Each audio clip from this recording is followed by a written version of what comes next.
Pourquoi faire une thèse ? Je vous explique mon activité de thésarde. Vous savez que je dois remettre ma tête en juin. Mais juin, c'est même pas dans 3 mois, c'est demain. Une thèse sur quoi ? Sur rien. Mais excuse-moi, mais il y a des gens que ça intéresse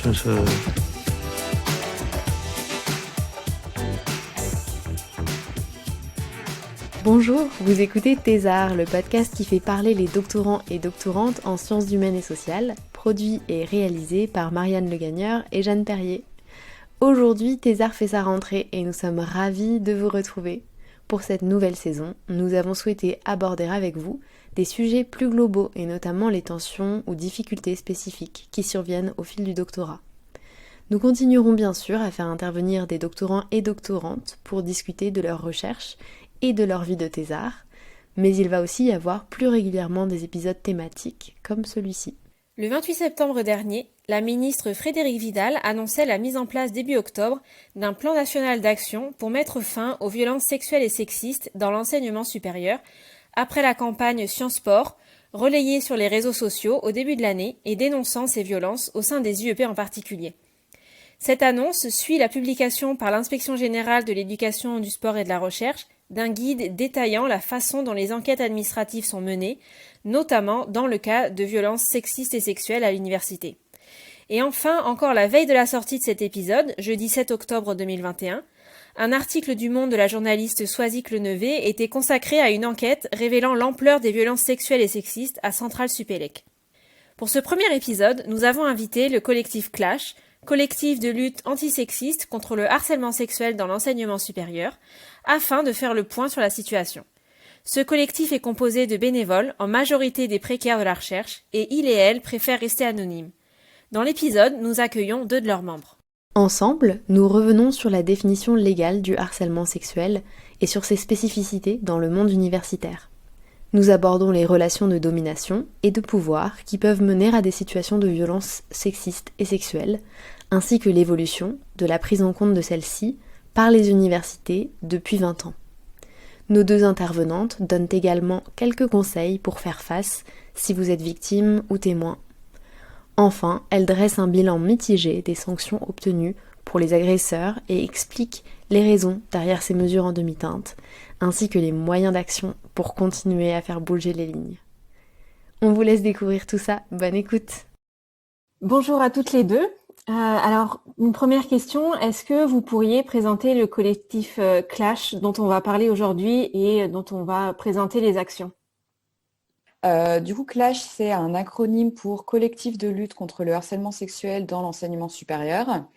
C'est d'abord un collectif qui a été créé en 2002 à l'initiative de doctorants et doctorantes en sciences sociales, à la suite d'une affaire qui est finalement assez représentative de ce qui a encore cours aujourd'hui, c'est-à-dire le harcèlement sexuel d'un directeur de thèse sur sa doctorante et en parallèle l'inaction de l'institution qui était pourtant censée la protéger. Le Clash, c'est devenu une association loi 1901 en février 2003 et son point de départ, c'est un constat qui est toujours valable, qui est que le dispositif de prévention et de sanctions internes aux établissements d'enseignement supérieur ne permet pas aux victimes d'obtenir cessation des violences et réparation. Alors du coup, on a une activité qui se déploie dans plusieurs champs d'action. Une action de diffusion des informations et d'alerte, ce qui va passer par des interventions publiques, notamment dans la presse ou dans un podcast comme le vôtre, par la diffusion également de communiqués de presse au niveau de l'actualité nationale ou d'un dossier spécifique dans un établissement donné. Dans le cadre de aussi cette visée de communication, de visibilisation, on édite un certain nombre d'outils d'information, donc notre site internet, clash.fr, notre guide qu'on remet régulièrement à jour et dont on espère une version en anglais bientôt, et toute une série d'affiches et d'autocollants qu'on envoie gratuitement dans toute la France. Un autre champ d'action, c'est l'activité de plaidoyer, donc par la rencontre d'acteurs et d'actrices politiques et institutionnels dont le but principal est d'œuvrer à la réforme des procédures disciplinaires. On va se déplacer tout au long de l'année auprès des syndicats, des collectifs féministes, des missions égalité, les écoles doctorales, les labos, les départements, les élus de section disciplinaire, etc., pour transmettre nos connaissances et nos compétences auprès de toutes les personnes qui pourraient être susceptibles de jouer un rôle auprès des victimes. Et le dernier volet d'action, c'est l'orientation des victimes. On ne fournit pas d'accompagnement psychologique ou juridique au sens de procédure pénale. Si c'est ce qui est demandé par les victimes, on va les réorienter vers des structures plus compétentes. Mais par contre, ce qu'on fait, c'est les accompagner si elles le souhaitent et selon ce qu'elles désirent au niveau interne aux établissements, donc c'est-à-dire dans le cadre de procédures disciplinaires. Pour bien savoir, en fait, pour bien préciser de quoi on parle, est-ce que vous pourriez nous donner la définition qui permette notamment de repérer ce genre de situation? Pour ce qui est de la définition du harcèlement sexuel, donc c'est défini dans le code pénal, c'est défini dans le code du travail et dans le statut général des fonctionnaires. Donc la loi qui le définit aujourd'hui, c'était la loi en 2012. Alors ça ne veut pas dire que ça n'existait pas avant, mais en fait avant la définition était extrêmement floue et donc ça rendait la possibilité de qualifier des faits de harcèlement sexuel presque impossible en fait. Et donc en 2012, elle a permis de vraiment clarifier les choses, et notamment sur plusieurs points. Le premier des points et le plus important pour nous, c'est que la définition du harcèlement sexuel aujourd'hui, elle est basée sur le ressenti de la victime. C'est-à-dire que c'est la victime qui est en mesure de dire que ce qu'elle vit, ce qu'elle subit, ce qu'on lui fait subir en tout cas, la met dans une situation qui est caractéristique de harcèlement sexuel. C'est très important parce que ça veut dire que ça n'est pas du tout l'intention de l'agresseur qui est centrale. Donc, ça veut dire qu'un agresseur ne peut pas se défendre en disant « Ah, mais c'est pas du tout ce que j'avais en tête quand j'ai fait tout ça. La personne s'est imaginé des choses. » Ça ne peut pas marcher puisque c'est bien ce que ressent la victime qui est centrale. Donc ça, c'est vraiment une grosse avancée sur cette définition dans la loi de 2012.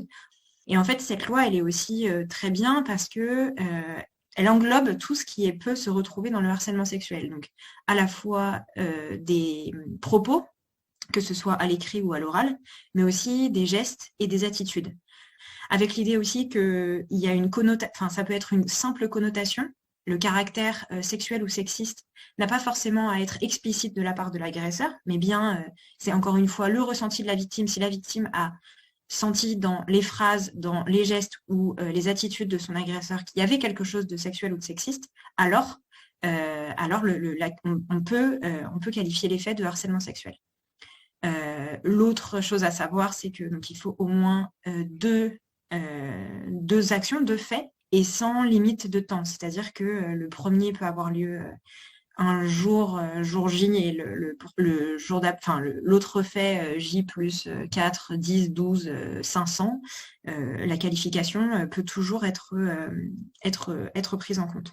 En fait, cette définition, quand on la prend dans son entièreté, elle est finalement assez précise et assez claire sur ce que ça peut englober.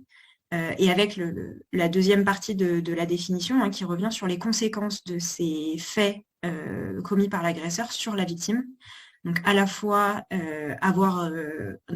dégrader la dignité, en tout cas porter atteinte à la dignité de la victime, ou bien dégrader de manière très importante ses conditions de vie ou ses conditions de travail. Donc c'est là aussi des choses qui en fait peuvent se retrouver finalement, qu'on retrouve nous dans les témoignages qu'on reçoit, c'est des choses qui sont assez vite dites par les victimes sur en fait j'arrive plus à aller à l'université, je dors plus. En fait toutes ces choses-là sont des conséquences directes de ce que la personne peut vivre. Donc en fait ça la définition est en tout cas assez précise pour que quand on la lit, on sait qualifier des faits comme cela. Tu as parlé de faits répétés. Ce qui est intéressant avec cette définition, c'est que ça peut aussi, ça englobe aussi ce qui pourrait être qualifié d'acte unique. On a souvent l'idée, quand on pose la question en formation, le harcèlement, ça s'étend dans le temps. Cette loi de 2012, dans sa deuxième partie, elle intègre aussi le fait, même non répété, d'user de toute forme de pression grave dans le but réel ou apparent d'obtenir un acte de nature sexuelle. En fait, ce qu'on va appeler communément le chantage sexuel, par exemple pour une avancée de poste, pour une autorisation à publier dans une revue, c'est pris en compte dans la définition actuelle du harcèlement sexuel, ce qui est aussi important à avoir en tête quand on cherche à qualifier des faits. Et du coup, ouais, elle est assez claire, mais de ce que vous expliquiez, ça me paraît aussi assez large dans le sens où, par exemple, ce qu'on peut qualifier, ou ce qu'on entend en tout cas être qualifié de blagues sur le physique de quelqu'un, enfin des blagues lourdes, en fait, ça rentre tout à fait dans ce genre de choses, quoi. C'est pas, on n'est pas en dehors du cadre du harcèlement sexuel là. En fait, ça peut recouper ce genre de situation. Complètement. C'est même là-dessus sur lequel nous, on insiste, et notamment les affiches, la campagne d'affichage qu'on a mis en place, elle revient aussi là-dessus. C'est, en fait, ce ne sont pas des blagues lourdes, c'est bien du harcèlement sexuel. À partir du moment où la blague, donc elle peut être répétée, elle en vient à parler du physique, de la tenue, de la manière aussi de se comporter, tout ça, en fait, ce ne sont pas des blagues lourdes, c'est que ça porte atteinte à la dignité de la personne, ça l'humilie. Et donc là, on est directement dans le harcèlement sexuel. Et en fait, c'est là aussi où quand on est en formation et qu'on passe du temps sur cette définition et qu'on revient avec les gens dessus, il y a un moment donné, on ne peut plus derrière nous dire ouais, mais ça, du coup, on ne sait pas trop. Bah, quand même, les choses, elles deviennent de plus en plus claires et que ça devient difficile de dire oh, ouais, mais ça, c'est dans la zone un peu grise, hein, la fameuse zone où on se dit oh, alors qu'en fait, non, il n'y a pas, ça n'est, enfin, juridiquement parlant, en tout cas, ça n'existe pas, la zone grise. À partir du moment où la victime, à un moment donné, s'est sentie mal par les propos qu'elle a reçus, qui lui étaient d'ailleurs directement adressés, ou alors qui sont adressés de manière collective. C'est aussi tout l'intérêt de la définition de prendre à la fois ce qui est dirigé contre quelqu'un et aussi ce qui peut être complètement collectif. D'ailleurs, au niveau du harcèlement, on peut aussi parler de harcèlement d'ambiance, qui marche aussi très bien dans les universités. Par exemple, un prof qui se permet dans un cours, que ce soit un TD ou un cours magistral, de lancer des blagues qui visent à humilier une minorité, que ce soit les femmes ou bien une minorité racisée ou une minorité d'orientation sexuelle ou d'identité de genre, et ben en fait c'est aussi quelque chose où même s'il ne vise pas quelqu'un de manière précise, eh bien, il en vient à dégrader, en tout cas à porter atteinte à la dignité de personnes qui peuvent se situer dans l'amphi, mais pas que, eh bien, on peut rentrer, ça rentre aussi dans cette définition. C'est là où on se rend compte que, en fait, on a encore toléré beaucoup de choses et on tolère encore beaucoup de choses qui pourraient tout à fait entrer pourraient être jugées pénalement, quoi, et sanctionnées. Oui, c'est pour ça que ça semble important en fait de revenir vraiment sur la définition parce que on a tendance à minimiser ou à normaliser en fait ce genre de propos et de situations. Et du coup, quelle est la spécificité en fait pour vous à l'université et notamment en ce qui concerne les doctorantes et les doctorants, même si dans l'épisode on va surtout parler au féminin? Je rebondis là-dessus. Nous aussi, dans nos interventions ou en formation, on choisit d'utiliser le féminin pour désigner les victimes et le masculin pour désigner les agresseurs. Pas parce qu'on nie la violence que peuvent subir les victimes hommes ou parce qu'on ferme les yeux sur la violence que peuvent exercer certaines femmes, mais parce que majoritairement, c'est quand même des femmes qui sont les victimes, des hommes qui sont les agresseurs. Et aussi parce qu'en tant que collectif, on revendique une analyse féministe de ces violences, en considérant que ce n'est pas des comportements individuels, isolés, déviants, mais bien le produit de rapports de domination, en l'occurrence des rapports sociaux de sexe. Sur la spécificité de l'enseignement supérieur, alors bien sûr, on sait que le patriarcat, il ne s'arrête pas aux portes de quelque espace que ce soit, donc il n'y a aucune raison que l'ESR en soit exempt, mais c'est vrai qu'on a encore parfois cette vision d'un milieu qui serait cultivé, intellectuel, et donc qui échapperait à ces phénomènes. Ça évolue quand même depuis quelques années grâce à, on peut le dire quand même, grâce à la communication institutionnelle qui émane notamment du ministère, mais surtout grâce aux activités, alors à des enquêtes dans la presse et grâce au militantisme de terrain de collectifs féministes ou à des campagnes sur les réseaux sociaux comme Sciences Sport en début d'année, en février 2021. Comme on le disait à l'instant, on a cette difficulté de la prégnance de stéréotypes et la confusion qui est entretenue entre séduction et harcèlement. On a aussi la difficulté de l'absence, ou en tout cas du faible nombre d'études précises et d'ampleur nationale. Donc on en a quand même, on en a une de l'INED, on a celle de l'Observatoire de la vie étudiante, de l'Observatoire étudiant des violences sexistes et sexuelles. Nous, ce qu'on voit avec à peu près bientôt 20 ans d'activité militante, c'est qu'en fait, il n'y a pas, quoi qu'on en dise, il n'y a pas d'établissement qui y échappe, parce qu'on a cet espace spécifique où les positions de pouvoir sont en majorité occupées par des hommes, où le nombre de femmes diminue au fur et à mesure des échelons, on va dire, donc de licence master, puis au rang de maître et maîtresse de conférences, puis au rang des professeurs d'université. Parce que l'enseignement supérieur, c'est un tout petit monde où tout le monde se connaît, où tout le monde dépend de tout le monde, ce qui va rendre compliqué la dénonciation. Ça peut être très coûteux. En tant qu'étudiante, ça peut être compliqué de changer d'établissement si on le souhaite ensuite. Quand on est enseignant, on sait que ça va nous suivre au sein de son champ disciplinaire, en tout cas, y compris à partir du doctorat. On sait que même en tant que simple témoin, ça peut être compliqué de soutenir une victime parce que l'agresseur peut nous avoir rendu des services ou parce que on peut siéger avec lui dans des instances comme les conseils de labo, conseils d'administration, CNU, etc. Parce que c'est un incontournable des jurys de thèse. Parce qu'on a peur aussi d'accuser à tort, ou que même si on accuse à raison, l'institution ne nous donnera pas forcément raison, et que si la personne n'est pas sanctionnée, elle se retourne contre nous. Donc il y a tous ces effets, ces obstacles potentiels à la dénonciation ou au soutien des victimes. C'est lié à ces effets de corporatisme. Effet de corporatisme qui se retrouve aussi dans les procédures disciplinaires, puisque j'imagine qu'on en parlera plus en détail tout à l'heure, mais les enseignants-chercheurs ne sont jugés que par leurs pairs. Il n'y a pas, par exemple, d'étudiants et d'étudiantes en formation disciplinaire compétente à l'égard des enseignants. Et parce que, voilà, pour ce qui est en particulier du doctorat, on a cette relation spécifique entre l'encadrant de thèse et la masterante ou la doctorante. C'est une relation qui est privilégiée, qui se construit sur le long terme, sur au moins quelques années, avec un rapport de pouvoir qui est évident, des rendez-vous qui sont souvent individuels et dans le cadre privé ou semi-privé, notamment en sciences humaines ou dans les petites universités où on n'a pas nécessairement de bureau.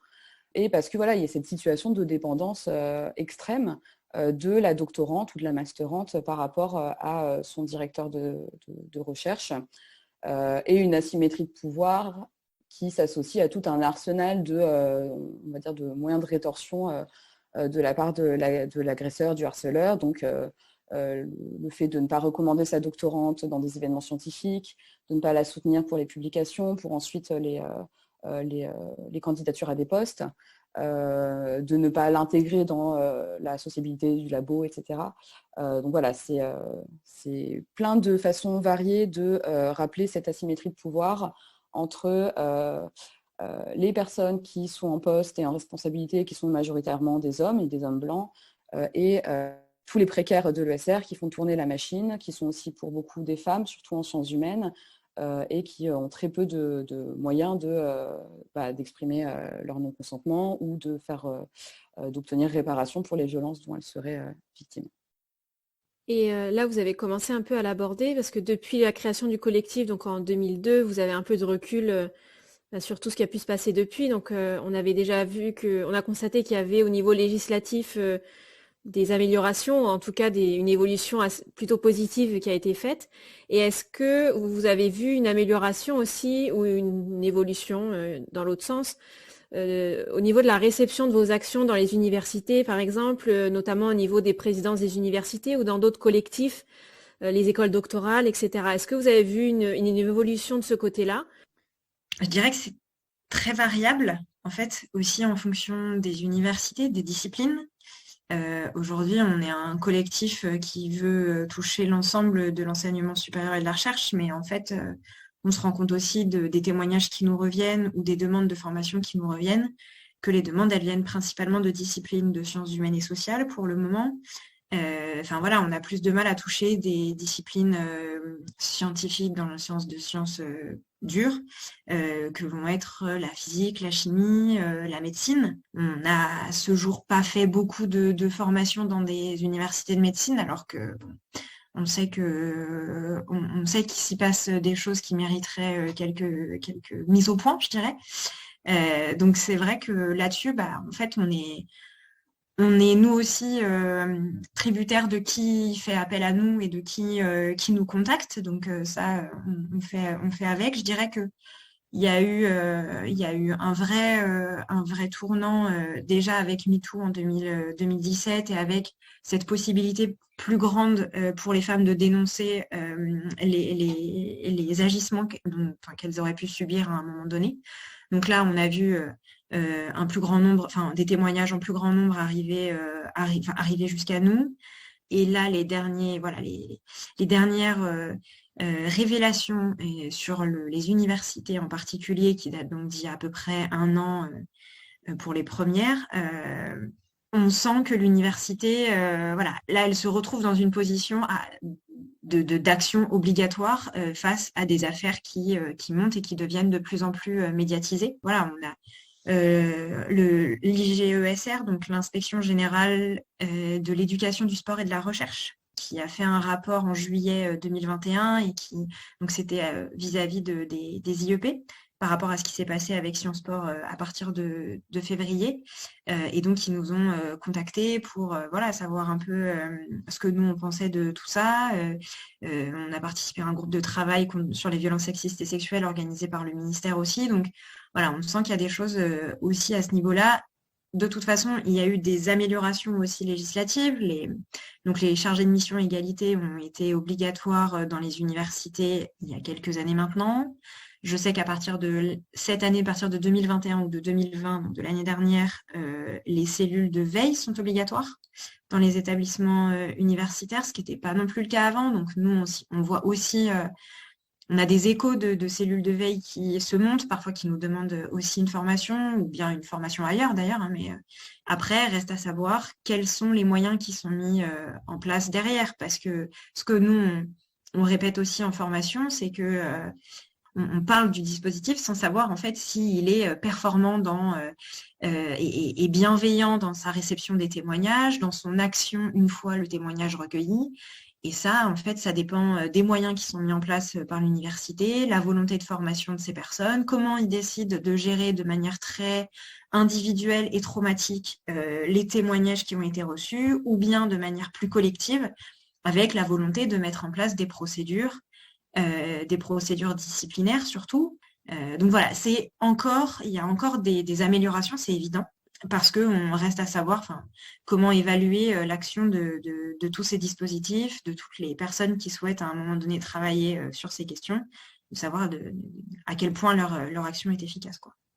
Et dans votre guide, vous parlez du harcèlement sexuel à l'université comme une réalité invisibilisée. Pourquoi ça reste quand même un tabou en fait au sein de l'université et dans la recherche, que ce soit dans les disciplines de sciences humaines parce que c'est encore tabou, mais aussi en fait dans les autres disciplines, comme vous avez mentionné, que vous avez du mal auxquelles vous avez du mal à accéder. En dépit de cette réalité qu'on évoquait à l'instant, d'une médiatisation croissante sur le terrain, dans la presse, etc., dans les universités également, il y a quand même toujours, pour beaucoup de présidences d'établissements, cette volonté de préserver l'image de l'institution. Et une image, comme je le disais tout à l'heure, de milieu culturel, intellectuel, limite raffiné, d'excellence. Maintenant, c'est le mot qu'on a à la bouche surtout.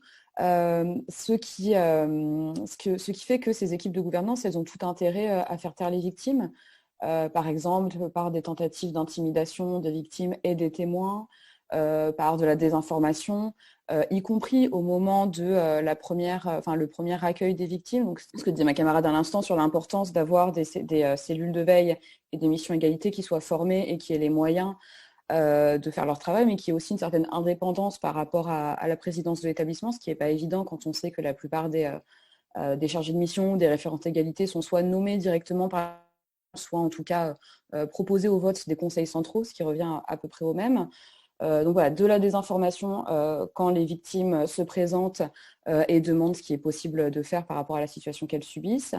Ça peut également passer par une absence de publicité des jugements en violation à l'obligation d'affichage des décisions de la section disciplinaire, et aussi quelque chose qu'on voit se développer de plus en plus depuis quelques petites années, Le recours de plus en plus fréquent à des enquêtes administratives internes préalables à la décision de saisir ou non la section disciplinaire, ce qui est effectivement une possibilité réglementaire, mais qui est très mal cadrée. Et en fait, souvent, c'est des commissions ad hoc qui vont permettre aux présidences d'établissement de jouer la montre et ou de confier la procédure à leur service juridique ou à leur service RH pour ensuite décréter, sur la base de cette enquête tout à fait opaque, qu'il n'y a pas matière à saisir la section disciplinaire ou alors à déqualifier les faits avant même que la section disciplinaire soit saisie. Par exemple, en disant, voilà, sur la base de cette enquête, j'ai décidé, moi, président de X établissement, que les faits ne relevaient pas de harcèlement sexuel, que peut-être l'encadrement de thèse était déficient, donc je vais saisir la section disciplinaire, mais seulement sur cette base-là, ce qui va forcément influencer la suite, la procédure et le jugement. Au niveau de la structure des établissements et des équipes de gouvernance, tous ces freins possibles à la fois à l'accompagnement des victimes et même à la simple visibilisation de ces violences.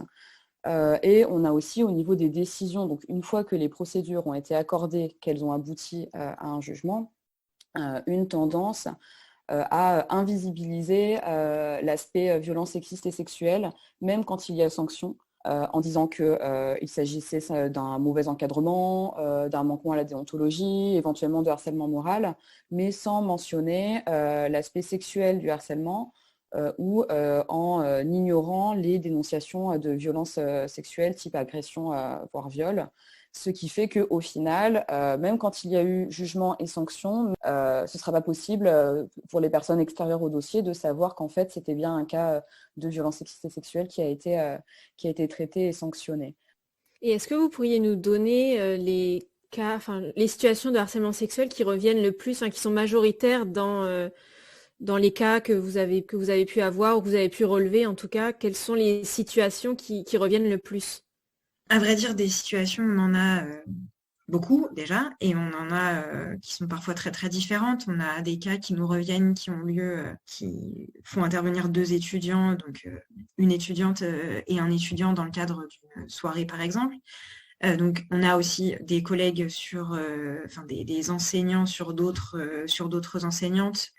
Ce qui est aussi très spécifique de l'enseignement supérieur et de la recherche, c'est souvent, on a choisi son directeur de thèse parce qu'on se retrouve dans sa démarche scientifique, parce qu'on a des atomes crochus en termes de sujet. Donc, il va aussi y avoir un sentiment d'admiration qui peut être présent dans cette relation et en fait, dont le directeur de thèse peut complètement abuser dans le cadre de la relation de direction, en ayant d'abord des allusions, avec la possibilité, comme le disait ma camarade, de proposer des verres ou des cafés pour discuter à l'extérieur de l'université, voire même dans son propre domicile, avec du coup une situation qui peut dégénérer sur, au lieu de parler du travail, ils vont se retrouver à parler de leur vie personnelle et lui aller de la vie personnelle aussi à sa vie sexuelle.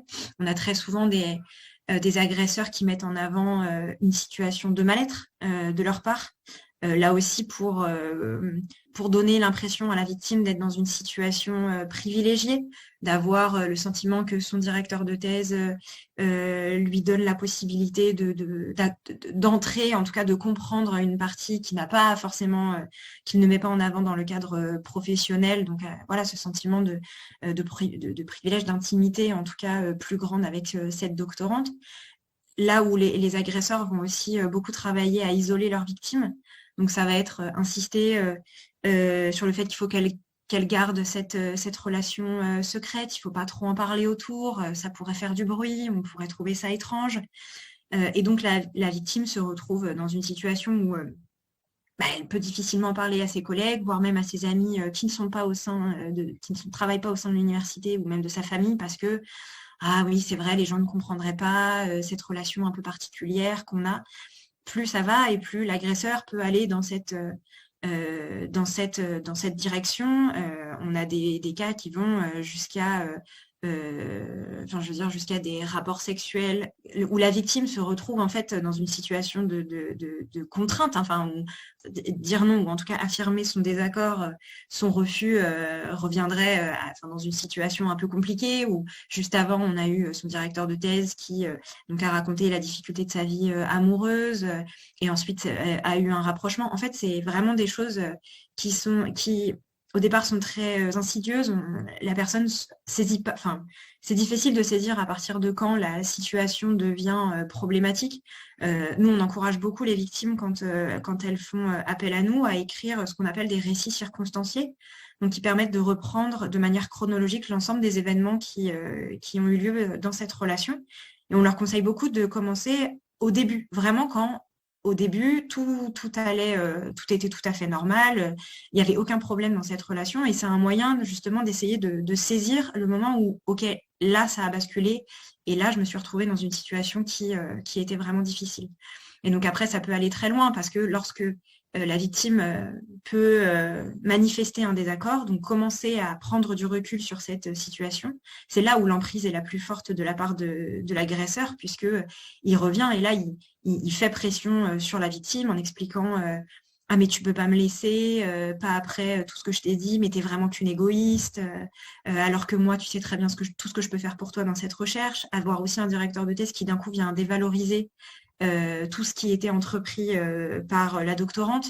D'un coup, ses résultats de recherche sont mauvais, sa méthode est bancale, et puis cette participation à Hals Colloque, peut-être qu'elle n'est pas la bienvenue maintenant. Et puis en fait, ce plan de thèse, il faut que tu le revoies parce que ça ne fonctionne pas du tout.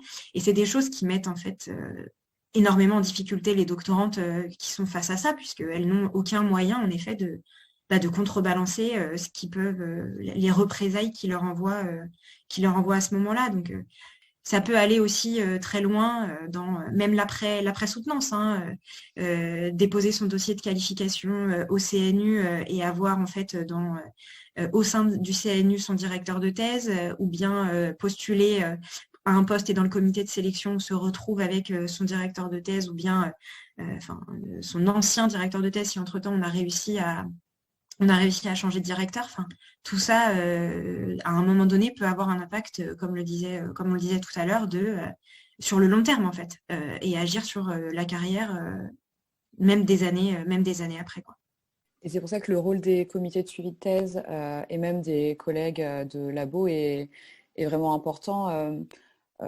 C'est aussi une responsabilité collective d'être à l'affût de ce type de problème. Quand on voit une doctorante qui tout d'un coup n'avance plus dans ses recherches, qui a l'air d'aller mal, qui vient plus dans les locaux, qui a pris beaucoup de poids, qui en a beaucoup perdu, faut vraiment se demander s'il n'y a pas un problème grave, et un problème grave au-delà des difficultés un peu inhérentes à la thèse et qu'on connaît déjà, parce qu'en fait, ce que disait ma camarade à l'instant sur la dévalorisation du travail, ou sur simplement du jour au lendemain, il faut changer un plan de thèse, ça peut déjà être très compliqué à vivre, même sans la situation de violence sexiste et sexuelle. Donc il y a vraiment, je crois, un travail collectif à entamer entre doctorantes, de déjà créer du lien, mais aussi au niveau du labo, au niveau du département et dans les comités de suivi, ce qui implique bien sûr que la composition du comité de suivi soit laissée à l'initiative de la doctorante, parce qu'en fait, même si c'est interdit d'avoir son directeur de thèse qui siège en comité de suivi, si c'est seulement ses amis ou sa femme, sa maîtresse, ou son ancien doctorant qui lui doit beaucoup, on ne sera pas beaucoup plus en sécurité pour faire remonter la situation de violence qu'on subit, quoi. Et concrètement, qu'est-ce qu'on fait en fait si on est victime de harcèlement sexuel ? On a commencé à parler de récits circonstanciés, etc. Est-ce que vous pouvez dire en fait, parce qu'on imagine qu'à un moment donné, il va falloir des preuves en fait de tout ça. Alors déjà, tout dépend de ce que souhaite la victime. Nous, c'est quelque chose auquel on fait extrêmement attention. C'est-à-dire que c'est une des premières questions qu'on pose sur, en fait, qu'est-ce que vous voulez faire là, maintenant, vis-à-vis de cette situation. On a aussi beaucoup de victimes qui nous disent, là, pour l'instant, je veux rien faire, en fait. Moi, je veux terminer ma thèse, moi, je veux terminer ma licence, mon doctorat, mon master, enfin, je veux finir mes études, et après, peut-être que je me poserai la question d'agir. Donc là, nous, c'est vraiment le point d'honneur au sein du Clash, c'est vraiment de respecter complètement la volonté des victimes. si elles ont la volonté d'agir, en tout cas et surtout de mettre fin et d'obtenir sanction de la part pour l'agresseur en tout cas. Donc il y a ce récit circonstancié dont on parlait, hein, qui est en fait qui est déjà une forme de preuve. Parce qu'on a en effet souvent ce cliché qui va avec la question du harcèlement sexuel, c'est bah oui, mais en fait le harcèlement sexuel, il n'y a pas de preuve. En fait, il peut y en avoir un certain nombre, et notamment un récit circonstancié qui reprend de A à Z tous les événements dans l'ordre chronologique, avec une description précise de ce qui s'est passé, des violences qui ont été subies, avec une description précise des conséquences. En fait, on se rend compte qu'il peut y avoir plein de preuves.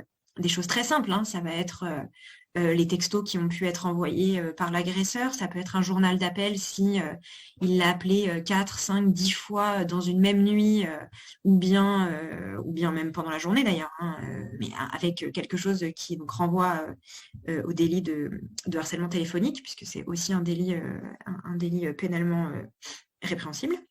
Donc vous avez donc un journal d'appel, des mails aussi qui ont pu être envoyés. Enfin, tout ça déjà peuvent rentrer dans le fait d'apporter des preuves matérielles s'il est nécessaire.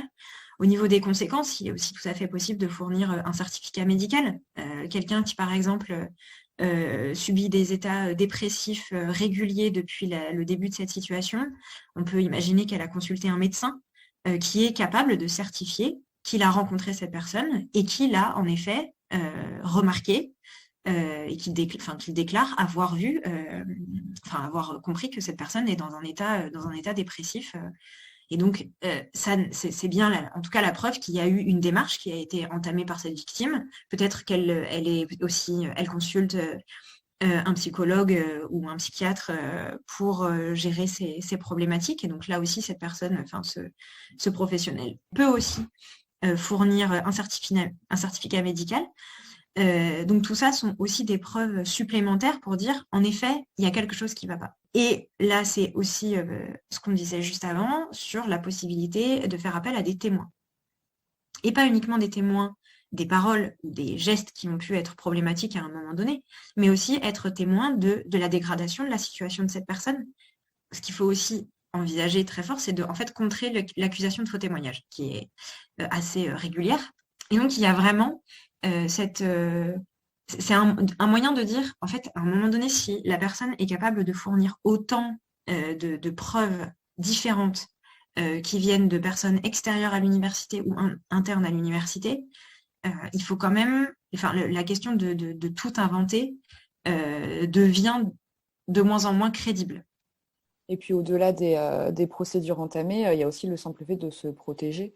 D'abord de s'écouter en reconnaissant qu'on est en train de vivre ou qu'on a vécu une situation qui n'est pas normale et qui peut mériter, si on le souhaite encore une fois, d'être sanctionné. Et puis se protéger, c'est-à-dire s'exposer le moins possible en essayant par exemple de ne plus jamais se retrouver seul avec le harceleur ou l'agresseur, par exemple en lui donnant rendez-vous uniquement dans des lieux publics ou en demandant à un ou une collègue ou amie de nous accompagner en rendez-vous.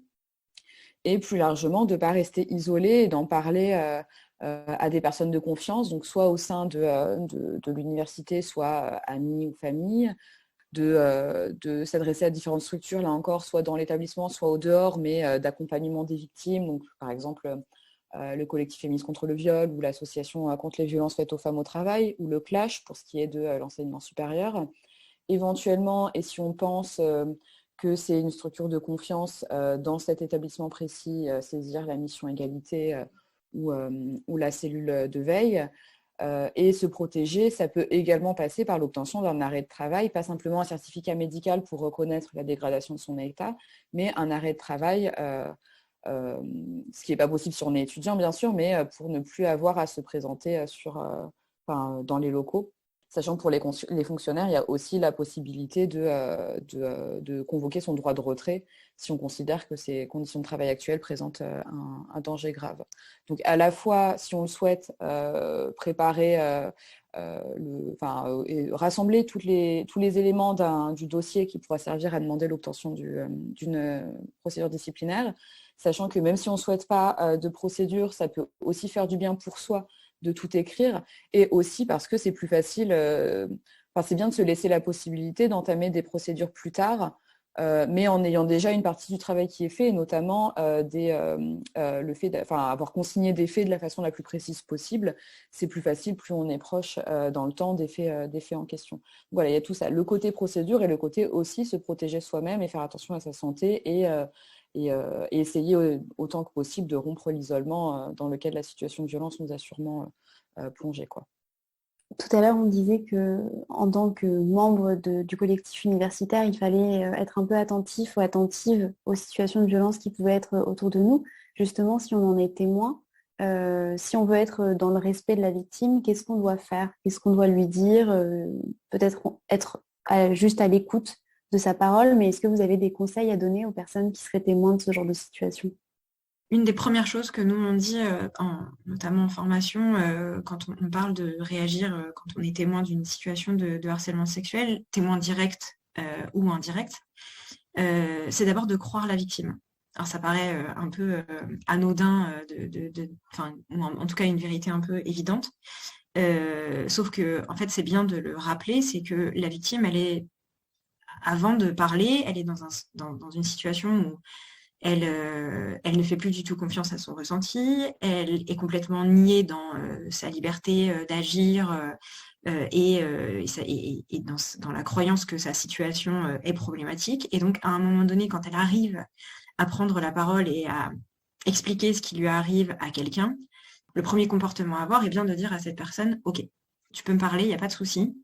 Et dans tous les cas, je te crois. » Et donc, en fait, c'est aussi un moyen pour elle de se retrouver dans un environnement qui est de nouveau un peu sécurisé pour pouvoir parler de son vécu, des traumatismes qu'elle a pu subir dans cette situation, et donc de pouvoir trouver du soutien à ce moment-là. Donc il y a à la fois le fait de croire et aussi de ne pas du coup remettre en question la parole de la victime. Ça va être éviter les questions un peu trop intrusives et qui pourraient remettre à un moment donné en question ce que la personne a pu ressentir. De mais t'es sûr que c'est bien ça que quand même ça me paraît fou. Puis lui quoi, enfin il est quand même top. Moi je trouve ça fou ce que tu me racontes. Non. Parce que là, c'est remettre la victime dans une situation de « Ah oui, mais en fait, c'est vrai, peut-être que j'exagère, en fait, c'est pas si grave, il n'a pas été si entreprenant ou si problématique dans ce qu'il a fait, la manière dont il a agi. » Donc, c'est vraiment faire très, très attention à croire et à ne pas remettre en doute la parole de la victime. Ce qu'il faut, c'est aussi être là pour elle, en fonction de ce qu'elle souhaite faire, c'est-à-dire toujours en fonction de ce qu'elle souhaite faire. C'est-à-dire que même si, en tant que témoin, vous avez envie de contacter le Clash pour discuter de cette situation, vous avez la possibilité de saisir le président de demander au président de saisir une procédure disciplinaire. Même en tant que témoin, vous avez la possibilité de le faire.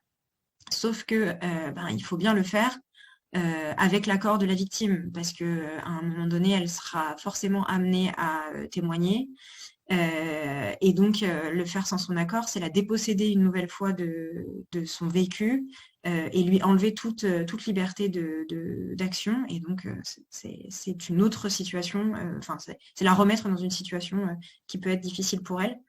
Toutes les démarches qui peuvent être entreprises pour essayer d'améliorer sa situation, il faut vraiment que ça soit fait en accord avec elle. Et puis après, c'est exactement ce qu'on disait tout à l'heure sur l'accompagner, quand elle le demande, l'accompagner dans un rendez-vous pour justement éviter qu'elle se retrouve de nouveau toute seule, et être vraiment un soutien, un appui dans cette situation problématique.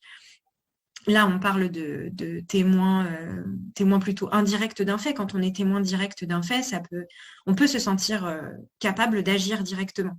On peut ne pas se sentir capable d'agir directement, et ça, c'est en fait en fonction de chacun et de chacune. Le but n'est pas non plus de se mettre dans une situation difficile à son tour, mais ça peut aussi aider la victime, venir en soutien, et notamment, encore une fois, c'est l'idée d'interrompre l'interaction qui se situe en 1 à 1 quand ils sont que tous les deux, et faire rentrer cette troisième personne, en l'occurrence vous, dans l'interaction, qui va un peu bouleverser le fonctionnement et qui peut vraiment être un échappatoire pour la victime.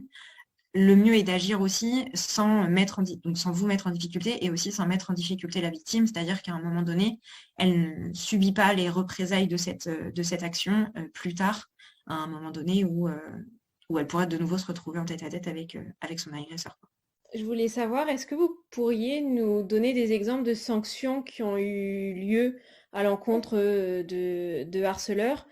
Ou est-ce que vous avez aussi des exemples d'espèces de stratégies d'évitement en fait de sanctions, par exemple des mutations, ce genre de choses qui peuvent avoir lieu après des cas de harcèlement sexuel? On a deux exemples, les deux exemples qui me viennent, c'est ceux de nos 2 derniers communiqués de presse. L'un qui est assez intéressant, il concerne l'UPEC, l'Université Paris-Créteil, et un enseignant qui a été sanctionné il me semble, 3 ans d'interdiction à enseigner, avec la retenue de la moitié de son salaire, si je ne me trompe pas, mais qui du coup en a profité pour profiter de ces 3 années-là pour trouver un poste dans une institution en lien avec son domaine de recherche. Et l'autre point d'intérêt de cette décision, c'est que elle efface totalement, elle met totalement de côté la dimension de violence sexiste ou sexuelle, et en ne retenant pas tous les faits qui ont été portés à sa connaissance, et en rejetant explicitement la qualification de harcèlement sexuel. Et on en discutait entre militants et militantes du Clash récemment. C'est assez, à la fois, c'est assez important comme sanction par rapport à ce qu'on a l'habitude de voir dans l'enseignement supérieur. 3 ans d'interdiction d'enseigner, c'est quand même assez important. Et en même temps, on se demandait si on ne s'était pas tellement habitué à ne rien obtenir comme sanction et comme réparation des violences, que peut-être qu'en fait on se contente d'assez peu, parce que là finalement la personne s'en va pendant 3 ans en gardant la moitié de son salaire, en étant en mesure de trouver un autre emploi à côté dans une institution qui est peut-être qui lui convient peut-être tout à fait, et ensuite de revenir et de reprendre le cours de sa carrière d'enseignant-chercheur sans trop de problèmes. Donc d'un côté on salue la sanction, et de l'autre on s'interroge quand même sur un certain nombre de points d'intention, on va dire, de la décision, du jugement. Et un autre que vous avez peut-être vu, notre dernier communiqué de presse concerne Lyon 2, où là, pour le coup, il y avait eu une sanction au niveau de l'université, et en fait, le mis en cause a fait appel de la décision au niveau du CNESER, qui a annulé la sanction. Alors même que c'est pour le coup une situation de harcèlement sexuel où il y avait un certain nombre de preuves au-delà du simple récit circonstancié, notamment des enregistrements téléphoniques, si je ne me trompe pas, ce qui avait d'ailleurs fait jurisprudence en permettant de reconnaître que l'enregistrement du mis en cause, y compris sans qu'il en ait connaissance, c'était une preuve recevable dans ce cas d'affaires, presque une procédure sans faute. Jusqu'à ce que le CNESER, donc le Conseil national de l'enseignement supérieur et de la recherche, qui est l'instance d'appel pour les procédures disciplinaires concernant les enseignants-chercheurs, décide d'annuler la décision. On se rend compte que quand on nous demande des exemples de sanctions soit satisfaisantes, soit au contraire très négatives ou très insatisfaisantes, on est, en tant que militante, on est un peu face à un problème multiple qui est, d'une part, en fait, c'est des procédures très longues, surtout quand ensuite il y a des procédures d'appel au niveau national, parce que le CNESER, c'est aux dernières nouvelles, c'était 2-3 ans de retard des dossiers, quelque chose comme ça. Donc déjà, il faut le temps que ça se mette en place au niveau local, ensuite que ça arrive au CNESER et ensuite que ce soit traité. Donc on est sur des procédures longues. Ce problème qu'on a déjà évoqué de la déqualification des faits, ou en tout cas l'invisibilisation de l'aspect sexiste des violences dans les décisions, ce qui fait que quand nous, on n'a pas accompagné la victime concernée et qu'on voit juste la publication de la décision, on n'est pas forcément en mesure de reconnaître qu'il s'agissait d'une situation de violence sexiste et sexuelle. Et le fait qu'au niveau national, au niveau du CNESER, il y a quand même une grosse tendance depuis de nombreuses années à casser les décisions, soit en totale mauvaise foi, soit en se basant sur des vices de procédure. Et en fait, c'est des procédures assez complexes qui sont pas très connues. Les élus de sections disciplinaires sont rarement formés, n'ont, à ma connaissance, jamais de décharge horaire, ce qui fait qu'il y a beaucoup de dossiers à traiter en une seule journée. Tout le monde ne maîtrise pas ni l'aspect purement réglementaire, ni encore moins les enjeux féministes, ou en tout cas antisexistes de ces dossiers spécifiques, ce qui fait qu'en fait, on peut très facilement accumuler les vices de procédure et en fait, la défense parfaite pour un agresseur ou un harceleur qui a été sanctionné par son université, c'est de trouver un avocat qui va chercher la petite bête dans le déroulé de la procédure et ensuite de faire casser la décision de cette façon. On encourage, ce qui a été fait l'an dernier, le ministère a publié des synthèses annuelles des décisions qui ont été prises par les sections disciplinaires au niveau local, au niveau des établissements, mais c'est encore un peu compliqué de s'y retrouver vu la propension des établissements à ne pas publiciser les décisions et la propension des instances nationales à casser les décisions. Et plus généralement, même sans être témoin de ce genre de situation, là, je pense qu'après tout ce qu'on a dit, les auditeurs et auditrices du podcast auront envie de se mobiliser pour faire changer des choses dans le SR. Comment est-ce qu'elles et ils peuvent faire? Est-ce que c'est facile d'avoir une formation sur ces sujets-là dans son université, son école doctorale? Je sais que tout à l'heure, vous avez mentionné un peu une campagne d'affichage. Est-ce que tout ça, c'est des choses qui peuvent être facilement mises en œuvre, par exemple? Une première chose, si on ne veut pas trop se mouiller, qui peut même être faite de façon anonyme par rapport aux collègues, c'est de nous écrire pour nous demander du matériel de communication, donc des affiches, des stickers. Et ça montre quand même que soit en tant que victime ou témoin, ou simplement en tant que femme, on n'est pas nécessairement seul dans cet espace de travail, d'études, de recherche. Une autre possibilité, c'est de nous contacter pour nous demander d'intervenir en formation. On ne l'a pas dit tout à l'heure quand on présentait le clash, mais on tient beaucoup à notre indépendance vis-à-vis des institutions, ce qui fait notamment qu'il n'y a pas de section clash Université Paris 1, par exemple.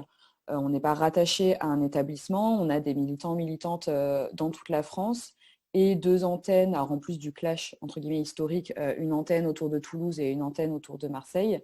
Ce qui peut faciliter d'ailleurs les interventions dans ces régions-là. Mais du coup, voilà, on cherche à maintenir notre indépendance, ce qui veut dire que au niveau pour être en mesure de travailler, on a besoin d'argent. Donc, on facture nos formations, mais en adaptant le montant aux moyens de la structure qui nous invite. C'est pas pareil d'intervenir dans un gros labo d'une école d'ingénieurs et d'intervenir auprès d'un collectif féministe ou d'un syndicat étudiant. Et toujours sur cette question des financements, on a aussi une cagnotte Hello Asso, si ça vous intéresse de donner pour nous aider à fonctionner. Mais c'est ce fonctionnement et cette indépendance qui fait qu'on est aussi en mesure d'envoyer du matériel gratuitement, y compris des guides. On peut envoyer le guide du clash en même temps que les affiches et les stickers. Et voilà, vous pouvez nous inviter à venir intervenir. On adapte le format de nos formations au public et à la demande. Ça peut être une journée entière pour former des élus de section disciplinaire ou des membres d'asso ou des membres de Mission Égalité. On adapte à la fois les points sur lesquels on met l'accent et la durée et le format à la demande. Et à la fois pour revenir sur la situation des doctorantes, et là je pense en particulier aux doctorantes étrangères, et pour faire le lien avec cette question financière, on touche aussi depuis quelques années sur projet une subvention du ministère de l'Enseignement supérieur qui va nous servir normalement à financer tout bientôt une édition en anglais du guide. Mais là encore, on tient à maintenir notre indépendance et il n'y a pas par exemple de validation par le ministère de nos campagnes d'affichage ou quoi que ce soit. Il y a aussi la possibilité de monter son propre collectif féministe dans son établissement ou de rejoindre un syndicat étudiant ou de personnel qui nous paraît être assez dynamique sur ces enjeux-là. Il n'y a pas besoin d'attendre une situation précise de violence sexiste et sexuelle pour se mobiliser au sein de son établissement, quoi. Ou rejoindre le clash, c'est encore une possibilité. Tout à fait. Et pour terminer, est-ce que vous auriez des recommandations à lire, écouter ou parcourir sur le sujet du harcèlement sexuel à l'université ou non? Le documentaire qui s'appelle The Hunting Ground, qui est donc le terrain de chasse, je crois que c'est ça que ça veut dire en anglais, et qui donc se situe dans les universités américaines et sur les questions des violences, et donc notamment des violences sexuelles dans les universités américaines et sur un fonctionnement qui est en fait, qui est très américain, mais qu'on peut retrouver d'une certaine manière dans les universités françaises sur la volonté des établissements de se protéger et de protéger leur réputation, et donc avec une non prise en charge des victimes, ou bien une prise en charge avec ce dont les Américains sont plus friands que nous en tout cas, qui est la médiation. Et donc le moyen de gérer une affaire dans le cadre d'un bureau fermé avec une possibilité d'indemnisation d'un accord avec la victime, plus que de la mise en place d'une vraie procédure. Voilà, ça fait quelques années maintenant que je l'avais regardé, mais il me paraissait assez intéressant sur le sujet. Merci beaucoup à toutes les deux pour votre participation. Le collectif Clash a besoin de moyens. Si vous souhaitez les aider, n'hésitez pas à contribuer à leur cagnotte sur Hello Asso, dont le lien est disponible dans la description de cet épisode. Vous pouvez aussi les rejoindre et devenir membre du Clash. Retrouvez Thésard sur Instagram et Twitter à thésard-es et par email thésard.es@gmail.com. Nous sommes toujours ravis de pouvoir échanger avec vous. Merci d'avoir écouté Thésard pour sa rentrée. Le générique est réalisé à partir d'un morceau de Tilif. Pour ne pas rater les prochains épisodes de cette deuxième saison, qui sortent environ toutes les 3 semaines, abonnez-vous sur votre plateforme préférée de podcast et suivez-nous sur nos réseaux sociaux. Bonne rentrée, courage pour vos thèses, mais surtout pour tout le reste.